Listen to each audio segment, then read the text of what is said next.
Buenos días, mi nombre es Isabel Rizan y os doy la bienvenida a la bibliotecaria de Miskatonic.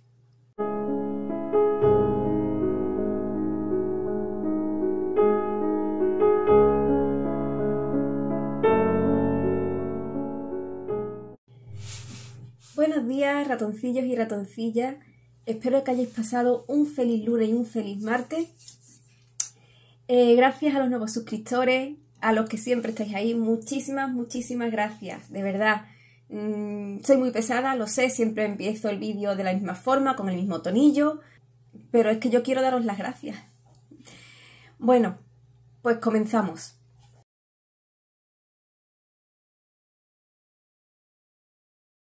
Hoy traigo a Honoré de Balzac, que nació en 1799 en Tours, hijo de una familia acomodada de burgueses que por desgracia pues tuvieron a este hijo y no le echaron muchísima cuenta. De hecho, según su biografía, parecía como que les molestaba. Lo tuvieron pues por tenerlo. Balzac siempre acusó esta falta de apego por parte de su familia, tanto por parte de padre como por parte de madre, y al final esto le llevó pues a buscar relaciones siempre con mujeres mayores que él. Desde muy pequeño, Balzac estuvo en internados, en colegios que a él no le gustaban, donde no le daban vacaciones, con lo cual no veía a su familia prácticamente nada, y donde fue muy mal estudiante porque no lo incitaban a desarrollar todo su potencial.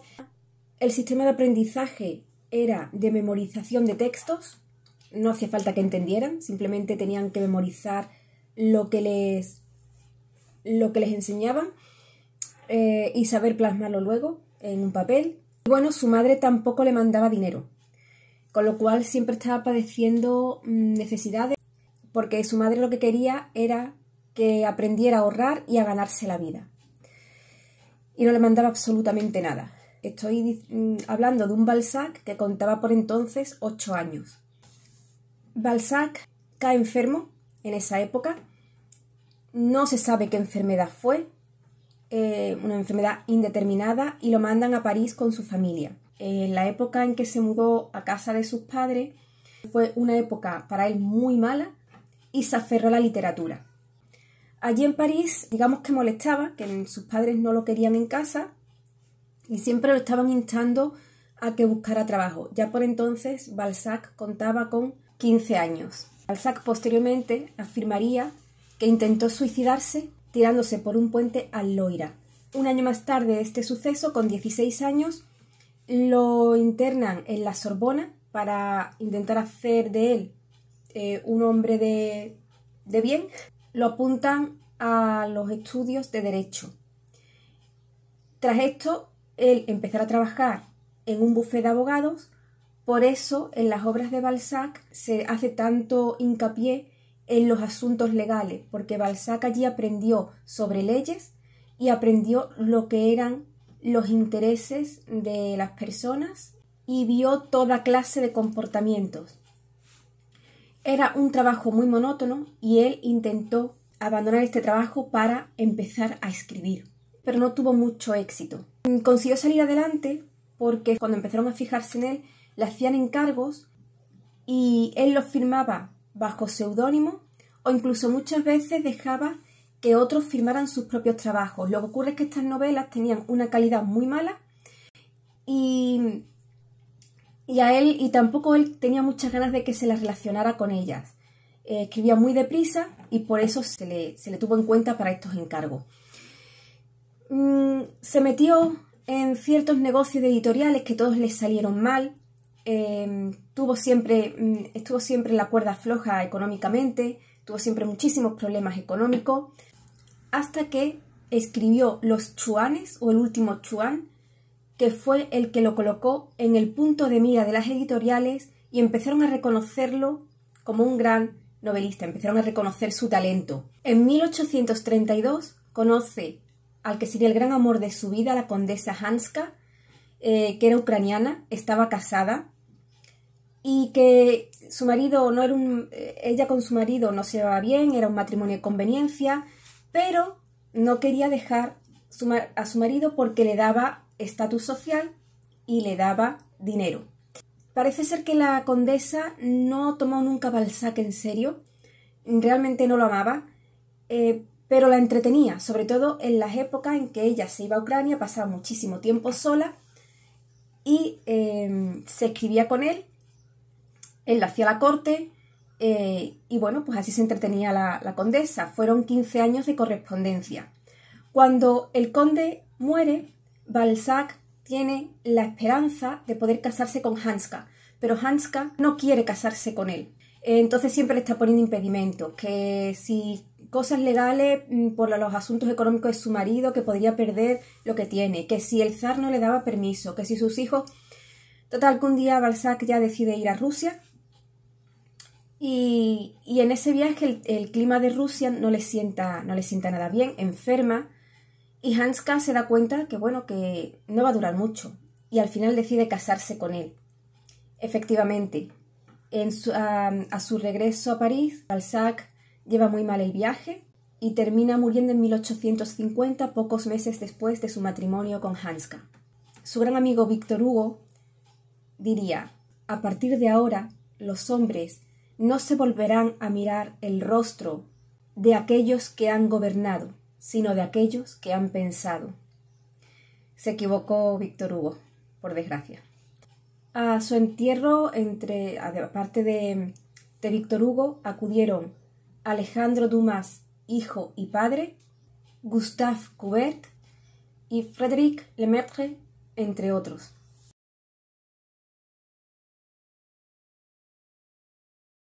Bueno, pues la novela que traigo hoy es Papá Goriot. La novela comienza describiendo una pensión en París perteneciente a Madame Bouquet y también nos describe, aparte de la pensión que está en un barrio vamos a decir humilde, por decir algo, de París, está en uno de los barrios bajos de París, también nos describe a las personas que habitan en ese momento en la pensión, empezando por la dueña, Madame Bouquet. Entre todas estas personas, aparte de la dueña, la cocinera, tenemos a Victorine, que es una huérfana, que su padre no quiere verla, la ha repudiado, la ha dejado en la miseria a pesar de que él tiene dinero, para dejarle su herencia a un hermano que ella tiene. Ni el hermano ni el padre quieren verla. Tenemos a Vautrin, que guarda un oscuro secreto. Tenemos a Eugène Rastignac, que es un joven que ha llegado a París y pretende hacer fortuna tirando de conocidos, como es una prima suya, que sí tiene reconocimiento social. Y tenemos a Papá Goriot, del que se sabe muy poco, pero que entre los habitantes de esta pensión pues corren rumores muy oscuros y muy poco halagüeños sobre él. Y de esto trata la novela, de ir descubriendo qué es lo que pasa con todos estos personajes, o con gran parte de ellos.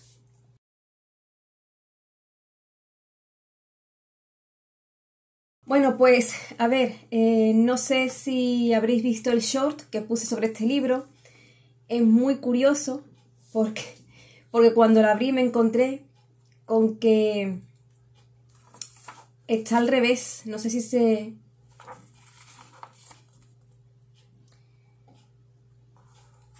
Está escrito al revés, porque la encuadernación está mal puesta. Entonces, he tenido que leerlo como se leen los mangas japoneses, porque así es como está correctamente escrito. Me hizo mucha gracia cuando lo abrí porque me quedé a cuadro. Una curiosidad, tengo un libro único, que bueno, pues que el encuadernador, como dije en el vídeo, en el short que puse, pues no se habría tomado el primer café de la mañana, se puso a encuadernar directamente y le salió como le salió. Pero bueno, es curioso, a mí me gustan estas cosas. Tengo que decir una cosita mala sobre este libro. Es muy lento, hay muchas descripciones que en un principio pueden parecer que no son relevantes. La verdad es que muchas se quedan en en anécdotas irrelevantes para la historia y personajes que ni pinchan ni cortan y sin embargo aparecen aquí. Y se puede hacer un tanto pesada.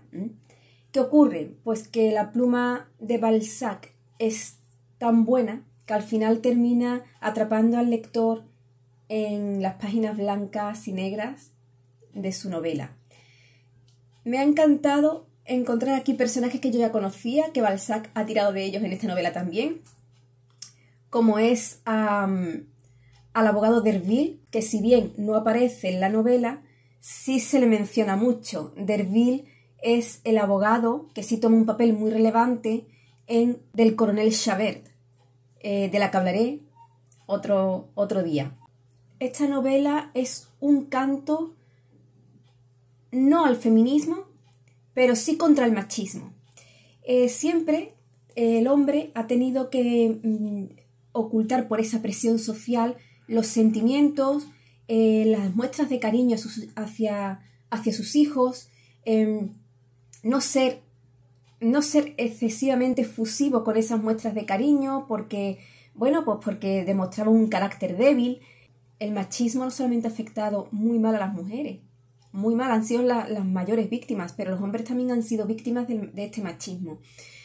Balzac lo que consigue aquí es un canto contra todo esto. Siempre se ha hablado mucho en los libros sobre la maternidad, pero muy poco sobre la paternidad y el cariño que los padres sienten hacia sus hijos, sobre todo hacia sus hijas. De esto no se ha hablado. En la época de Balzac, los hombres, las mujeres, lo que querían era tener hijos varones porque eran los que iban a heredar, eran los que iban a continuar con el apellido de la familia, las hijas perdían su apellido o quedaban en un segundo lugar, como ha pasado y sigue pasando aquí en España, que el apellido de la madre va después del padre, con lo cual al final puede terminar perdiéndose.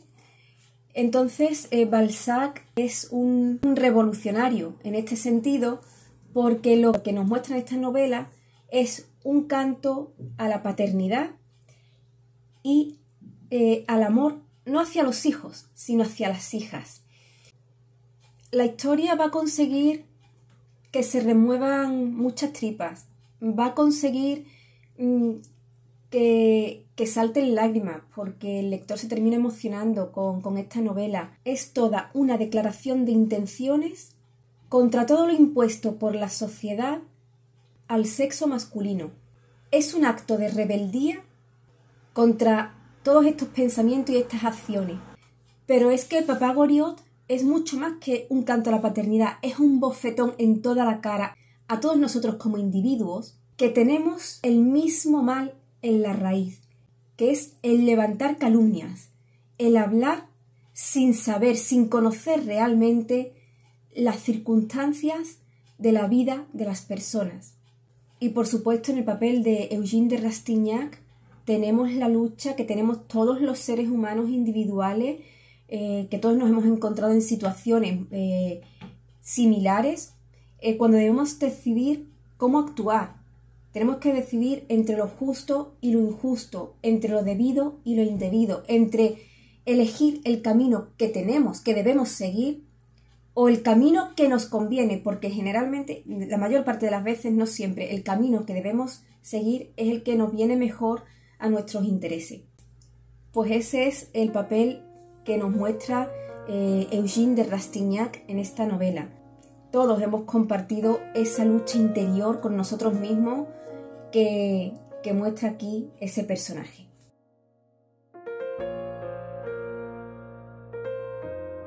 Papá Goriot se publica en entregas en la Revista de París y posteriormente salió en libros. En menos de 6 meses se publicó 3 veces porque era salir y agotarse. A partir de esta novela es cuando Balzac empieza a hacer dinero. Lo que pasa es que tampoco le dura mucho la abundancia económica porque se embarca en un negocio de minas de oro en Cerdeña y al final aquello no resulta una buena idea. Él mismo dice en una carta a la condesa Hanska que hasta sus peores detractores y enemigos han caído de rodillas a sus pies al leer esta novela. Y no es algo que el autor dijera por tirarse flores o que estuviera inventándose algo y exagerándolo. Es que fue así. De hecho, Papá Goriot está reconocida como una de las obras cumbres de la literatura francesa. El autor, Félicien Marceau, dijo: todos somos hijos de Papá Goriot. Y hay una frase en Papá Goriot que Vautrin, uno de los personajes que aparece, le dice a Rastignac: te haré una oferta que no podrás rechazar. Esa frase se ha utilizado en muchísimas películas, pero sobre todo es de una muy conocida, es de la novela de Mario Puzo, El Padrino, que lo tomó de Papá Goriot. Ratoncillos, esta es mi recomendación de hoy. Espero que os haya gustado. Si ha sido así, un like, suscribíos que es gratuito, recomendadme, compartid el vídeo y muy importante, si queréis estar al tanto de todos mis vídeos, de todo lo que saco en este canal, tenéis una campanita, dadle, cambiará de color y así se os mandará un aviso siempre que suba algo.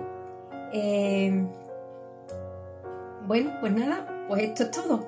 Que espero que si la leéis, pues si la habéis leído, dejadme vuestros comentarios, si la estáis leyendo también, si pensáis hacerlo también. Nos vemos aquí el viernes. Leed mucho y sed muy felices.